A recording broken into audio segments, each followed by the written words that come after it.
Salam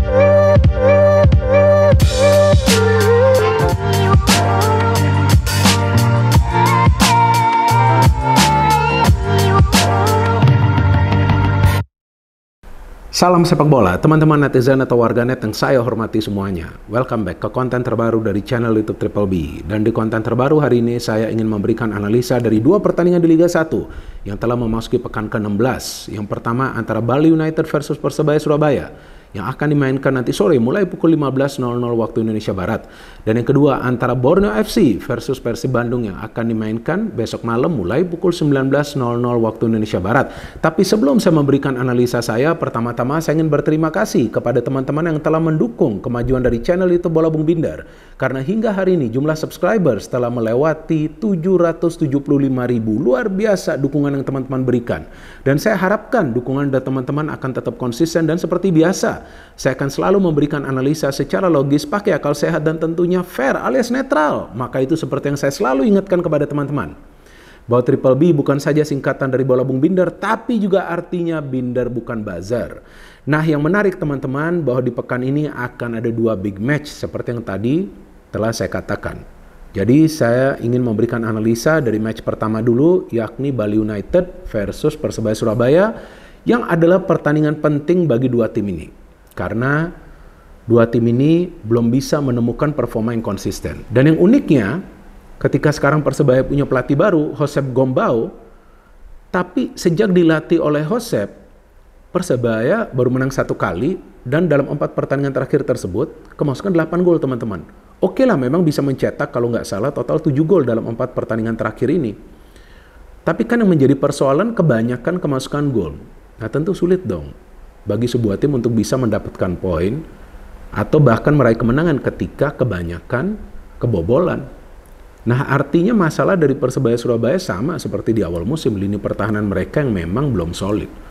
Sebaliknya sama juga di Bali United, lini pertahanan mereka juga belum solid. Maka itu Coach Teko selalu melakukan rotasi di lini pertahanan. Selalu saja ada perubahan yang dilakukan, tapi tetap saja sulit banget bagi Adilson Maringa untuk mencatat clean sheet. Kenapa? Karena kurangnya backup atau bala bantuan dari lini tengah. Nah, saya melihat dalam hal ini seharusnya Rashid lebih aktif sih untuk bisa melapisi lini tengah. Tapi saya melihat Rashid beda banget nih perannya di Bali United. Gak seperti di Persib ya. Kalau di Persib memang kita lihat bahwa dia juga menjaga lini pertahanan bersama dengan Klok. Tapi kalau di Bali dia lebih leluasa. Nah ini bahaya juga, karena seharusnya dia melapisi juga lini pertahanan. Jadi lebih baik membiarkan Eber Beza saja yang leluasa, tapi Rashid ini harus benar-benar berada di belakang. Kalau enggak, ya Bali akan sulit mengantisipasi counter dari para pemain tim lawan. Walaupun faktanya, para pemain Bali biasa bermain dengan high pressing kan, untuk menggagalkan upaya para pemain tim lawan membangun counter. Tapi sangat bahaya kali ini lawan Persebaya yang punya kecepatan dalam membangun transisi. Dan memang kita tahu Persebaya punya materi pemain yang bagus musim ini, gak perlu diragukan. Ada Bruno, ada Shaw, ada Zé Valente, ada juga Song, ada Dipal Wahyudi, ada Reva Adi bahkan sudah memberikan banyak assist. Di belakang ada Dusan, bahkan penjaga gawangnya adalah penjaga gawang tim nasional Indonesia, Hernando Ari, yang memang sih belum banyak bermain, tapi kali ini kemungkinan dia akan turun lagi ya sebagai starter. Hernando Ari ini baru main 8 kali loh teman-teman, karena kan juga membela tim nasional Indonesia. Tapi juga Hernando Ari belum banyak clean sheet juga dari 8 pertandingan tersebut. Kalau nggak salah tuh cuma sekali lawan Persita Tangerang. Nah, cuman satu masalah dari Persebaya selain juga di lini pertahanan mereka, artinya mereka ada masalah lainnya, yaitu di lini serang. Karena saya belum melihat peran dari Paulo Victor sebagai predator. Nah, Persebaya ini membutuhkan striker yang bisa mencetak banyak gol. Memang Bruno produktif, ada Sho Yamamoto juga, tapi harus ada striker killer bagi Persebaya. Ini kekurangan mereka. Karena jika Paulo Victor ini bisa nyetel dengan pemain-pemain lain di belakang dia yang biasa membangun kreativitas bagi Persebaya Surabaya, nah baru saya yakin Persebaya bisa mendapatkan 3 poin secara konsisten. Karena Persebaya juga kita tahu bahwa sulit juga dalam urusan mencetak gol. Nah ini kan beda dengan Bali ya. Bali dalam urusan mencetak gol bagus juga, tapi masalah mereka justru berada di tengah. Saya melihat nih bahwa di tengah ini sekarang Eber Beza kreativitasnya mulai menurun. Belum lagi penurunan performa dari Privat Barga ya, yang kita tahu tidak seproduktif seperti musim lalu. Nah, cuman kan sekarang keuntungan bagi Bali bahwa mereka bermain di kandang sendiri. Dan biasanya mereka ketika bermain di kandang sendiri akan bermain lebih terbuka. Nah memang itu resiko ketika Persebaya mau bangun counter, tapi dengan bermain terbuka mereka biasa akan mengurung para pemain tim lawan di area mereka sendiri. Artinya para pemain Persebaya dalam hal ini harus bisa cepat membangun transisi.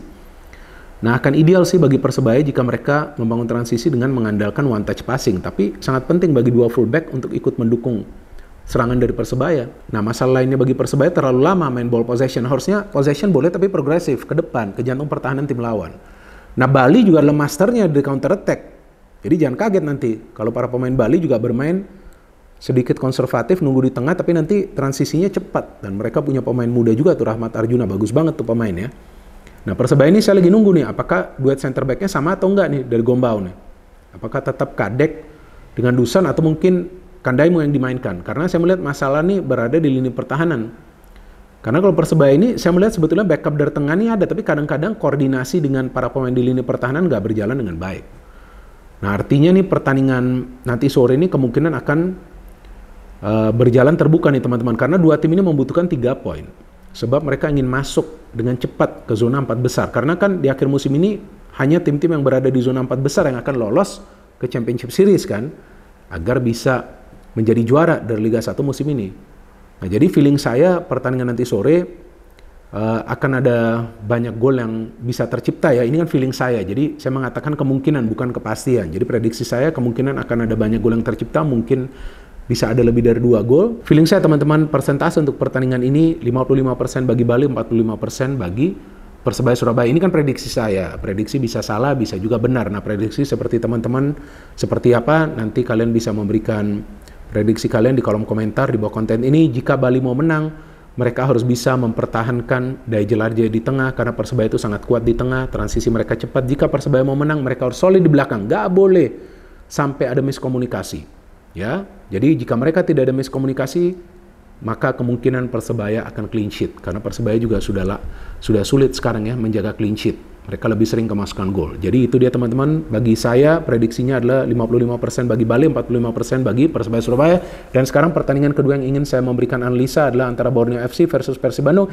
Ini juga adalah big match, karena dua tim ini juga sementara berada di zona papan atas, bahkan Borneo FC berada di peringkat nomor 1 dan Persib berada di peringkat nomor 3. Yang uniknya kan Persib Bandung nih, dalam 8 pertandingan terakhir, tidak terkalahkan, bahkan dalam 4 pertandingan terakhir mereka selalu meraih kemenangan. Dan selain itu juga, kalian juga harus lihat Boboen Hodak nih selalu melakukan rotasi di line up, tapi Persib masih tetap bisa mendapatkan hasil akhir yang positif. Kenapa? Karena sistemnya jalan. Sistemnya apa? Jadi sistemnya itu bermain dengan taktik pressing yang kuat. Jadi jika teman-teman perhatikan, minimal akan ada 2 pemain dari Persib yang melakukan pressing. Kemudian transisinya itu super cepat. Jadi bukan cepat saja, super cepat. Jadi akan cepat banget mengalirkan bola. Jadi nggak akan terlalu lama menguasai bola. Nah ini taktik yang memang jitu sih. Karena jika teman-teman perhatikan beberapa gol dari Persib Bandung, mereka cetak sejak dilatih oleh Boyan Hodak ini mengandalkan permainan seperti itu. Jadi one touch passing namanya, satu sentuhan passing, tek-tek, tiba-tiba udah terbuka pertahanan dari tim lawan. Dan juga Coach Boyan Hodak biasa melakukan perubahan di babak kedua dengan melakukan pergantian pemain, yang pergantian pemain itu justru terbukti efektif. Bahkan banyak pemain pengganti yang dimainkan di babak kedua itu antara bisa memberikan assist atau mencetak gol. Nah artinya pelatih ini memang memanfaatkan sumber daya pemain yang dia punya. Jadi gak selalu starting 11-nya sama, dan gak selalu pemain yang masuk dari bangku cadangan itu sama. Nah ini kan yang membuat tim-tim lawan itu sulit memprediksi permainan dan juga kekuatan dari Persib Bandung yang akan mereka turunkan dari awal. Sedangkan bagi Borneo FC, nah ini juga tim yang kuat teman-teman. Mereka sulit banget untuk kemasukan gol.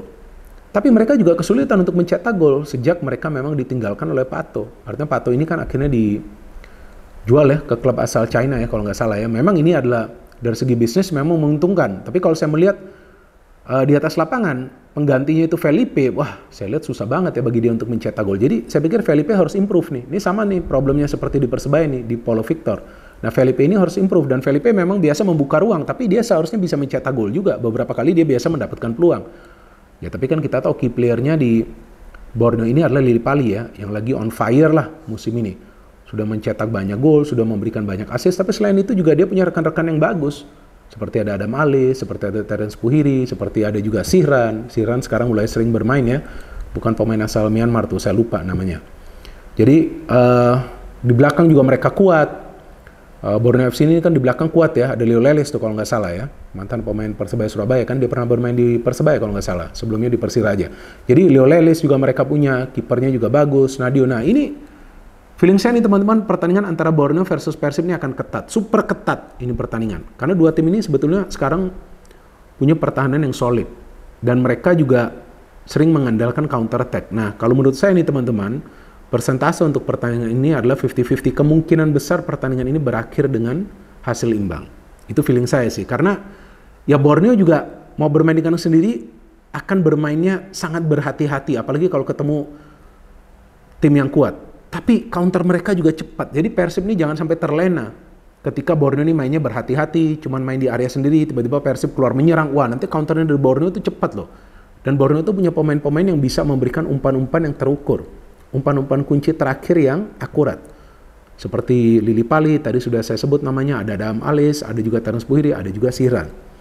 Nah jadi ini, feeling saya ini akan ketat pertandingan ini. Ya kemungkinan besar berakhir dengan hasil imbang. Tapi jika Persib bisa meraih kemenangan lagi, ya maka artinya mereka akan mendekati lah ya ke Borneo FC. Sedangkan jika Borneo bisa menang lagi, maka tentu mereka akan menjaga jarak dari Madura dan juga dari Persib. Dan tentu jika Borneo bisa menang lagi, mereka akan mempertahankan tren positif mereka dengan menang 5 kali secara berturut-turut, karena sebelum pertandingan lawan Persib ini Borneo sudah menang 4 kali secara berturut-turut. Tapi salah satu masalah dari Borneo adalah dalam urusan melakukan finishing. Biasa mereka bisa menciptakan banyak peluang, tapi finishingnya nggak sebaik seperti peluang-peluang yang bisa mereka ciptakan. Jadi mereka harus melakukan finishing yang bagus. Sedangkan Persib Bandung, kunci mereka berada di dua sayap mereka. Karena biasa Persib menyerang itu dari sayap, tapi kali ini selain juga para pemain Persib dari sayap biasa memberikan crossing, mereka juga bisa bermain kombinasi umpan di tepi kotak penalti pertahanan tim lawan. Jadi teman-teman, itu dia prediksi saya, dan tentu kita harapkan wasit bekerja dengan benar agar tidak ada hal-hal kontroversial yang nanti terjadi di atas lapangan. No hate, no politics, only football. Salam sepak bola.